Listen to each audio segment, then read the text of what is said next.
या का सार आई तनी सार के अब गाड़ी सुनावल जाई। भगिया मसाला साहब सुन के गाड़ी जइहा। का गाड़ी है आवल जाओ सुनल जाओ। जब गाड़ी अच्छा लगी लाइक ज़रूर करल जाओ आप लोग और कमेंट भी करल जाओ। बहुत बहुत धन्यवाद आप लोग का हुई। अरे काशी से ट्रेन चलेला और चली दोपहिया सरवा का बहने भाग गए।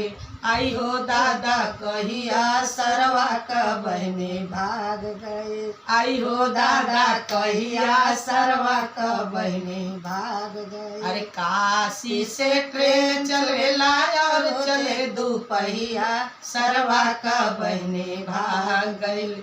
आई हो दादा कहिया सरवा का बहने भाग गई। घर में खोजी अंगने खोजी और खोजी दुवरिया सरवा का बहने भाग गई।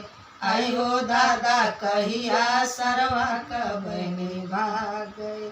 आई हो दादा कहिया सरवा का बहने भाग गई।